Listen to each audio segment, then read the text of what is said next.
Hello, Section 4. I am so sorry to be out today. My husband has a medical procedure that came up, and so I need to go. I am going to do this video instead of class, so think of me in the room at the moment where we're talking about Islam, and you asked some excellent questions the other day, so if you could jot down questions that you have, that would be very appreciated because I think that's an important part of this, and if there are some things that you want to share or whichever, that would be great too. But we're going to start out today looking at the 5 pillars of Islam. So this would be something that connects to what we look at in Islam in terms of historically. We're looking at the origins of the religion. We're also looking at the beginnings of the Islamic Empire. These 5 pillars are going to be significant historically, but of course they're also very significant today because we know that there are many, many Muslims throughout the world. People are practicing this faith in a variety of different cultures. Maybe people are speaking different languages at home. There are lots of ways that the religion of Islam is connected, and the ways people can kind of bind together a little bit as members of the same faith.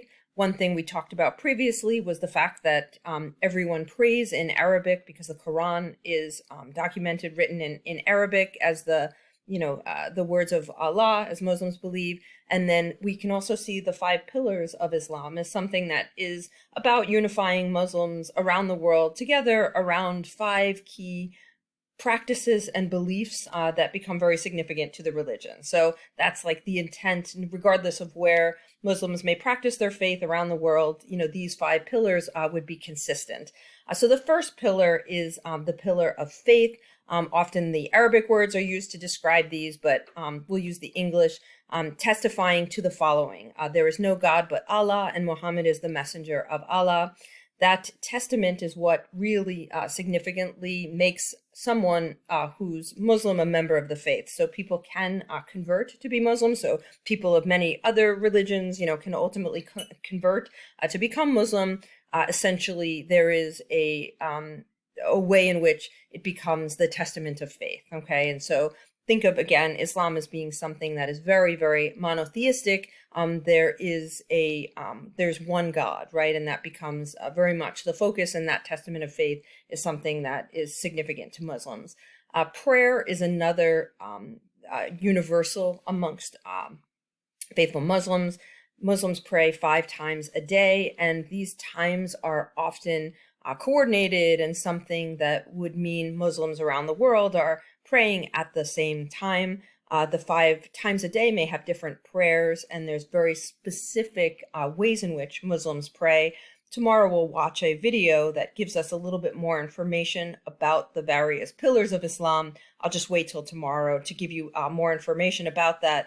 But Muslims may pray alone. They may pray with groups, especially on a Friday. But the prayer is something that is significant, and something that Muslims do by facing Mecca. So prayer takes place with Muslims facing Mecca. And we've had many students at BCA, share some of what they might do, and it varies, right? There's a lot of ways. Some students use apps so that they know the prayer time, which may kind of change slightly. There's a lunar calendar, so ways in which the prayer times might come about, but the students might visit a empty space during the school day to pray. Students may also choose to decide, when they get home they might pray. So oftentimes within Muslim prayer, there might be some challenges with meeting the prayer at the specific time, and then there's allowances to make it up. Okay, so there's some degree of latitude, but in predominantly Muslim countries, or where you have large populations of Muslims, it wouldn't be unheard of to see many people gather at the call to prayer at the time that there would be a muezzin, somebody who is calling out the call of prayer. There might be very clear, kind of stoppage on the streets while people stop to pray. Another universal is the alms. Alms are giving money to the poor. Think of this as charity. Something that we know about the life of Muhammad is that charity was very significant to him. He had a childhood where he was an orphan, and so he recognized some of the challenges people faced, and perhaps this idea of recognizing the needs of people in the community who might be disadvantaged, whether it's food or it's money or whichever. Some of the traditions around the year too, in terms of like, holidays or days that are honored sometimes also include charity. Fasting is something that is consistently done in Ramadan, which is the 9th month of the lunar-based calendar. The 9th month is significant because it's when Allah is said to have revealed the revelations of the Quran to Muhammad.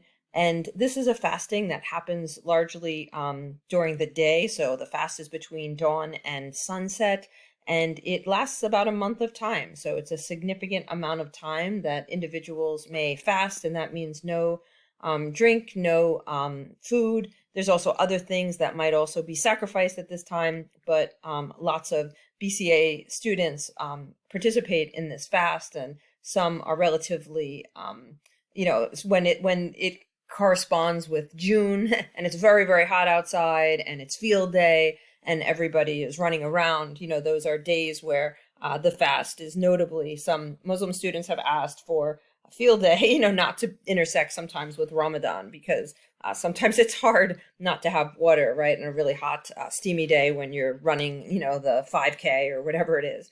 But the last of the pillars would be the pilgrimage. This is what was mentioned the other day as the Hajj, and when we watch the video, we'll get a better sense of what that is. But this is a pilgrimage to Mecca, and ultimately, if Muslims are able and financially, physically to go, they're asked to go once in their life. Okay, so a couple of other things that we'll look at in this video.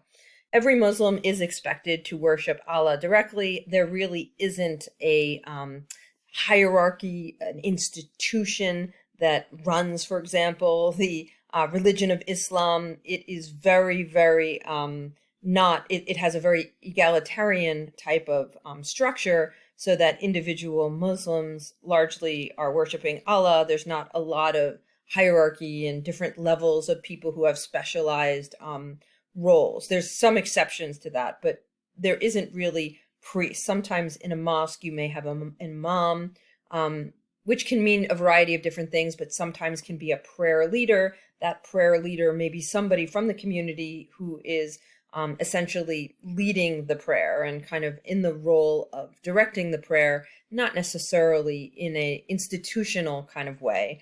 There's also, however, a scholarly class, and the scholarly class is known as the ulama. This is a group that has specific legal training and has studied some of the Islamic texts, whether they be the Quran or they be the Hadith, which might be another text that's significant. It's about the life of Muhammad. So the Quran is the most significant, but not necessarily the only text where Islamic law might derive from. We call the body of law Sharia, but note that there are many schools of thought regarding Sharia law. It's very interpretive. There are very conservative versions of Sharia law. There are much more liberal versions of Sharia law, and lots of Muslims consult with a religious scholar in order to get help in interpreting whether something is acceptable as a behavior, whether something can be decided a certain way. So Sharia law plays a significant role in the lives of Muslims. In some countries, Sharia law might be very, very connected to political law, but the kind of way in which Sharia is interpreted is not necessarily consistent, in spaces, all across the world.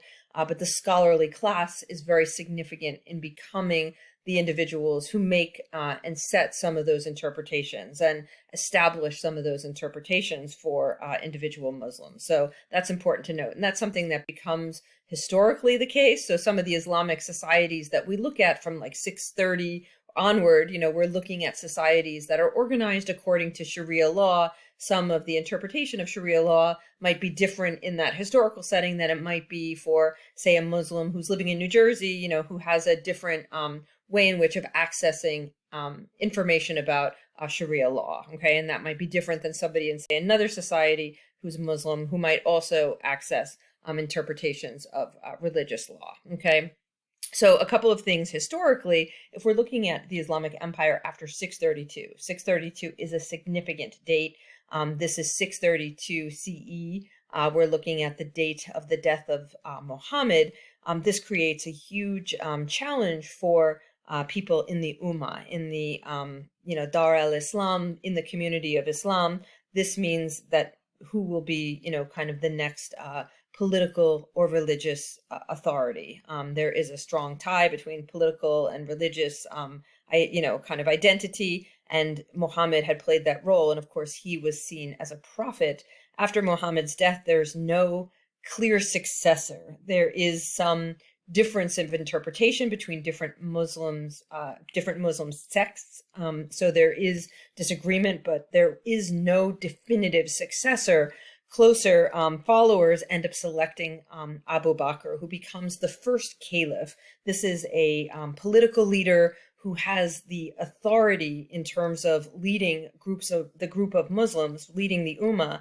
But this is Abu Bakr is not seen as a prophet, so not seen similar to Muhammad. But he is somebody who was Muhammad's father-in-law. He's wealthy. He's kind of in the community of the elite who are making the decision about who should follow Muhammad. And so see Abu Bakr as the caliph, okay? And his rule will be short, will be for about 2 years.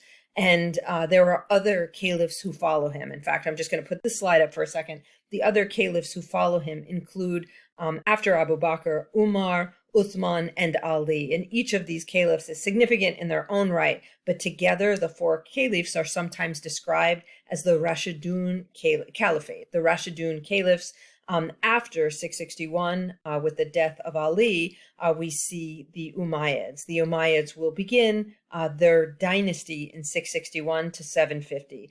We see expansion of the Islamic Empire under the first four caliphs. We also see additional expansion under the Umayyads. Today, you're going to be doing a little bit of independent research, and we'll continue this tomorrow into class. So do this during the class period. The first question, and you'll have sources, so the sources are on Schoology for you. They're very specific sources. So you'll know which source to use, for which question, but there's 4 questions that you're answering. What made possible the spread of the Islamic Empire beyond the Arabian Peninsula in 632? So if we look at the Rashidun Caliphate, what is it that enables them to expand? Why does that occur? Where does this occur? In the Mackay text that you have, there's a map, and the map will describe the expansion of the Islamic Empire. Where did it expand? Under the first 4, sometimes Rashidun caliphs, sometimes the rightly guided caliphs, or the first 4 caliphs of the Islamic Empire. Where did it expand to? Under those 4 leaders, and then also where did it expand to under the Umayyads? The third question is, what led to the Sunni and Shia split? What was it largely about? This has to do with who should be leading the community, some of the differences of opinion about that. And of course, this sectarian split between Sunni and Shia still exists today. It doesn't mean that everywhere Sunni and Shia meet up, they have an argument about this historical question about who should lead the community. But in some countries, there is some sectarian violence. Sometimes, it's related to political issues in our contemporary times, but these sects still exist. About 85% of the world's Muslims are Sunni and about 15% are Shia. Some countries have a dominance. Some countries have, many different groups of Muslims, including, different groups of Shia and Sunni. Also, the last question, what forms of government were established to rule the Islamic Empire between 632 and 750? So in the first 4 caliphs, and then later in the Umayyad dynasty, what types of government do we see? What are some of the big, kind of ways in which that government was structured? Okay, sorry, I'm clicking on the wrong thing. This is the last slide. There are 3 texts that you want to look at to answer the questions. The first text to look at is, we're going to call it the Mackay text, right? So we looked at Strayer text. We sometimes look at Bentley text.